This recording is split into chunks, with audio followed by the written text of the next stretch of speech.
अब मोहि भरोस हनुमंता, बिन हरि कृपा मिले नहीं संता। प्रिय मित्रों, प्रिय सत्संगी बंधुओं, शास्त्रों में संत दर्शन को प्रभु की कृपा बताया गया है। वैसे तो सभी ग्रंथों में संत की महिमा के दर्शन होते हैं, लेकिन आज हम रामचरितमानस के एक प्रसंग का चिंतन करते हैं। वनवास के समय भगवान श्री रामचंद्र जी देवी सीता जी के साथ विराजमान थे। उस समय देवराज इंद्र के पुत्र जयंत ने कौवे के अभेष बना करके आया और श्री माता जानकी के चरणों में चोंच से प्रहार करके उड़ गया।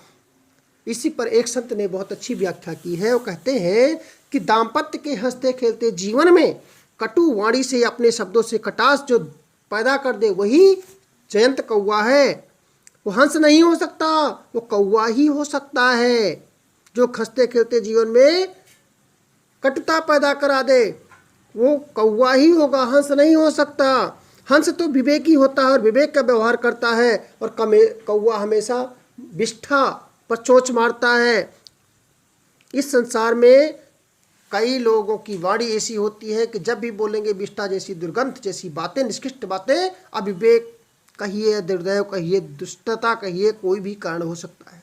इससे अनेक माता पिता ऐसे हैं जो अपने बच्चों के दाम्पत्य जीवन को अपने ही वाणी के प्रहार से तोड़ने की कोशिश करते हैं। अगर कुछ समझ गलत फहमी है तो बालकों के दाम्पत्य जीवन में तो समझा बुझा करके अपने विवेक से, प्रेम से उसे टूटे हुए सूत्र को जोड़ देना चाहिए। जो डोर कमजोर हो रही है उसे मजबूत करना चाहिए। परिवार में जो आजकल विवाह के संबंध विच्छेद हो रहे हैं, उसका और कोई बड़ा कारण नहीं है, केवल परिवार में वाणी का जो व्यवहार है वो सही नहीं है, केवल वाणी का दुरुपयोग है। कब बोले, कैसे बोले, कब न बोले, कहाँ न बोले, इसका विवेक न रहने के कारण ही इंसान दुख पाता है। अगर एक ज्ञान आ जाए कि कब, कहाँ, कैसे, क्यों बोला जाए, उसका परीक्षण हो जाए, विवेक द्वारा बोला जाए, तो अच्छे परिवारों के बेटे और बहुओं के दाम्पत्य जीवन में तनाव, खिंचाव और उदासी नहीं रहेगी, उबासी नहीं रहेगी, अथवा दाम्पत्य संबंध टूटने की कगार पर नहीं पहुंचेगा। जो कार्य जयंत ने किया, कई बार वही काम हम करने लग जाते हैं। उधर जयंत जैसे वाणी प्रहार करके जिस तरह से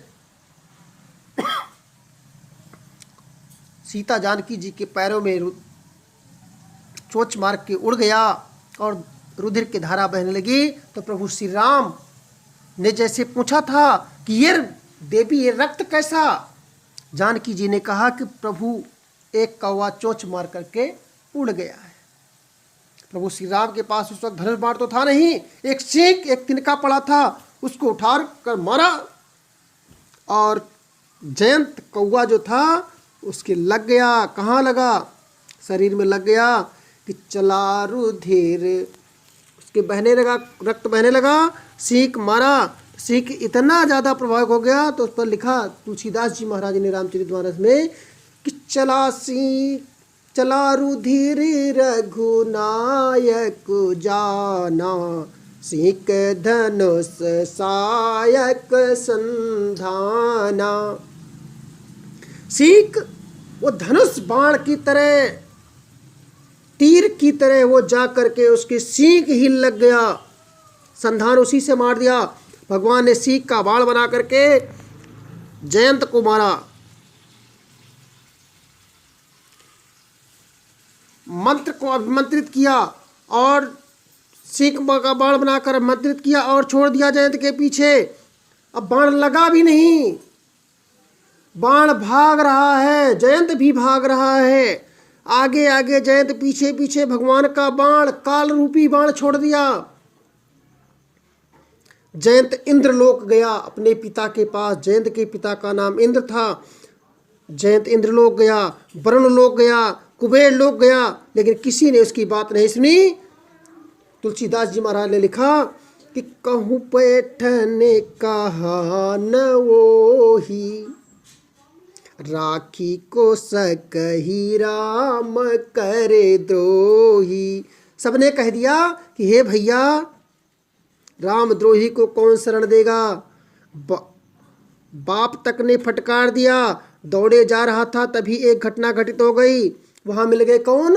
नारद जी जब मिले, देखा जयंत को विकल होकर भाग रहा है, तो नारद जी ने पुकारा, अरे जयंत कहाँ जा रहे हो, किधर जा रहे हो तुम। तो गोस्वामी तुलसीदास जी महाराज यहाँ पर रामचरितमानस में उसके नाम का उल्लेख करते हैं। क्या कहते हैं कि नारद देखा विकल जयंता, नारद देखा विकल जयंता, लागी दया कोमल चित संता।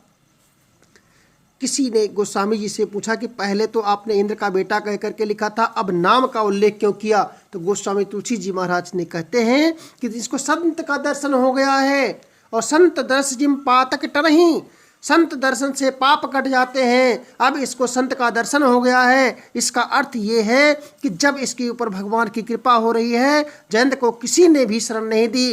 क्यों?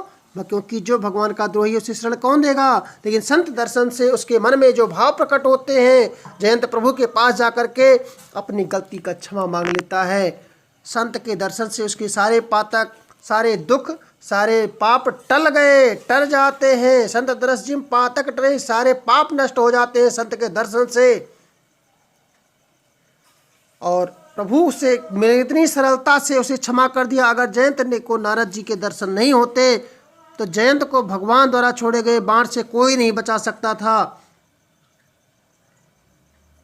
दोस्तों, एक सिद्धांत है कि अगर कोई संत मिले तो मिलते ही रोज हमें उसके प्रणाम करना चाहिए, साधु संत का रोज दर्शन करने चाहिए। जीवन वैसा का वैसा रहता है। जीवन में पुष्प तभी खिलता है जब उसमें सुगंध आती है। जब पुष्प खिलेगा तभी तो सुगंध आएगी। सज्जनों, संत मिलन का अर्थ आंखों से मिलना नहीं, आंखों से देखना नहीं। संत का मिलन का अर्थ होता है कि कोई हमारे जीवन में प्रवेश करे। किसी संत के भीतर हमने प्रवेश पा लिया, एकांत में भी जिनकी याद सताती हो और मन पवित्र हो जाता हो, मन जिनसे बार बार दर्शन की लालसा करता हो, वो संत मिलन है। कि एक सूत्र समझ लीजिए कि अगर किसी संत से हमारा मिलन हो गया है, इसका अर्थ है कि भगवान हमसे मिलना चाह रहे हैं, भगवान से हमारा मिलन होने जा रहा है। जब तक हमसे भगवान मिलने की इच्छा नहीं करते तब तक हमारा संत से मिलन नहीं हो सकता। भगवंत की प्रेरणा से ही संत का समागम, संत का आगमन हमारे जीवन में हुआ करता है। इसलिए जब तक संत मिलन की तरफ नहीं रखती तब तक भगवान नहीं मिलते।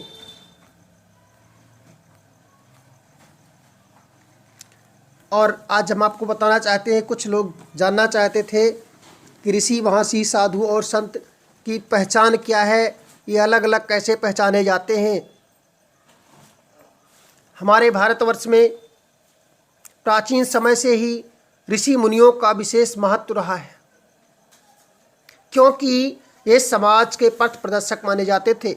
ऋषि मुनि अपने ज्ञान और तप के बल पर समाज कल्याण का कार्य करते थे और लोगों को समस्याओं से मुक्ति दिलाते थे। आज भी तीर्थों में, जंगलों में, पहाड़ों में कई ऐसे साधु संत देखने को मिल जाते हैं। लेकिन क्या आपको पता है कि साधु संत, ऋषि, महर्षि आदि ये सब अलग अलग होते हैं, क्योंकि ज़्यादातर लोग इनका अर्थ एक ही समझते हैं। तो आज हम आपको ऋषि, महर्षि, मुनि, साधु और संत में क्या अंतर है, इसके बारे में क्या मान्यताएं हैं, हम आपको बताना चाहते हैं। ऋषि जो होते हैं, ये ऋषि वैदिक संस्कृत भाषा का शब्द है। वैदिक ऋचाओं के रचयिताओं को ही ऋषि का दर्जा प्राप्त हुआ है। ऋषि को सैकड़ों सालों के तप या ध्यान के कारण सीखने और समझने के उच्च स्तर पर माना जाता है। वैदिक कालीन में सभी ऋषि गृहस्थ आश्रम से आते थे। ऋषि पर किसी तरह का क्रोध, लोभ, मोह, अहंकार और ईर्ष्या आदि की कोई रोक टोक नहीं है, न ही किसी भी तरह का संयम का उल्लेख मिलता है। ऋषि अपने योग के माध्यम से परमात्मा को प्राप्त हो जाते थे और अपने सभी शिष्यों को आत्मज्ञान की प्राप्ति करवाते थे। ये भौतिक पदार्थों के साथ साथ उसके पीछे छिपी ऊर्जा को भी देखने में सक्षम होते थे। हमारे पुराणों में सप्त ऋषियों का उल्लेख मिलता है, सप्त ऋषियों का नाम बताया जाता है। अब हम आप बात करते हैं महर्षि की। महर्षि उसे कहते हैं ज्ञान और तप की उच्चतम सीमा पर पहुंचने वाले व्यक्ति को महर्षि कहा जाता है। इनसे ऊपर केवल ब्रह्मर्षि माने जाते हैं। हर सभी में तीन प्रकार के चक्षु होते हैं। हर इंसान में तीन प्रकार के चक्षु होते हैं। वो है ज्ञान चक्षु, दिव्य चक्षु और परम चक्षु। जिसका ज्ञान चक्षु जागृत हो जाता है उसे ऋषि कहते हैं, जिसका दिव्य चक्षु जागृत हो जाता है उसे महर्षि कहते हैं, और जिसका परम चक्षु जागृत हो जाता है उसे ब्रह्मर्षि कहते हैं। अंतिम होते हैं महर्षि दयानंद। अंतिम महर्षि दयानंद सरस्वती हुए थे जिन्होंने मूल मंत्रों को समझा और उसकी व्याख्या की। इसके बाद आज तक कोई व्यक्ति महर्षि नहीं बन पाया। महर्षि जो होते हैं मोह माया से विरक्त होते हैं और परमात्मा को समर्पित होते हैं। अब हम बात करते हैं मुनि की। तो मुनि शब्द का अर्थ होता है मौन, अर्थात शांति। यानी जो मुनि होते हैं वो बहुत कम बोलते हैं।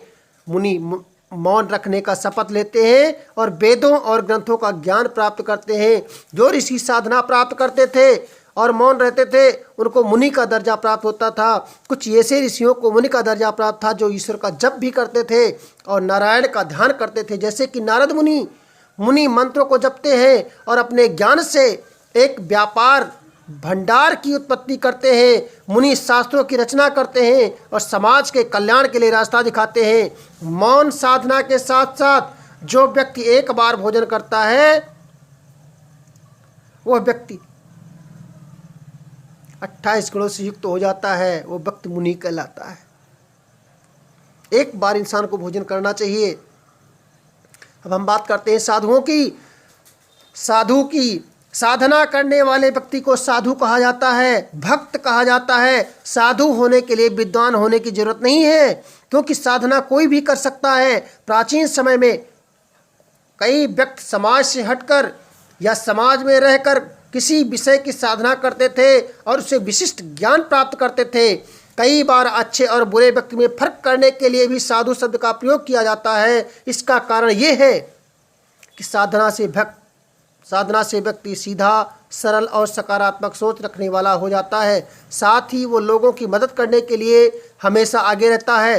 साधु का संस्कृत में अर्थ है सज्जन व्यक्ति, और इसका एक उत्तम अर्थ ये भी है 6 विकार यानी काम, क्रोध, लोभ, मोह, मद और मत्सर का त्याग कर देता है।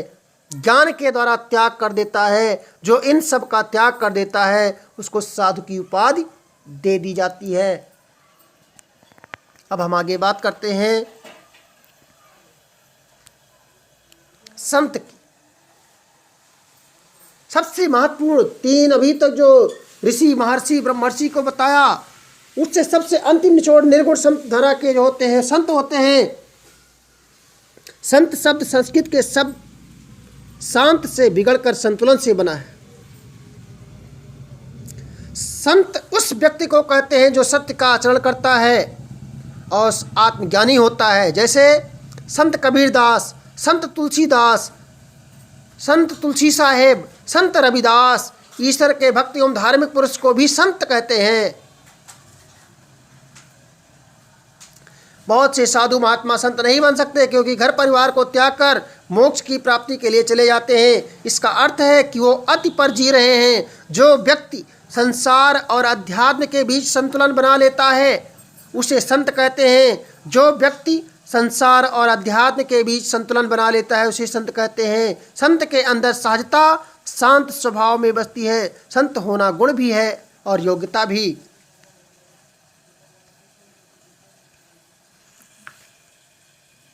संत उसे कहते हैं जो व्यक्ति संसार और अध्यात्म के बीच संतुलन बना लेता है।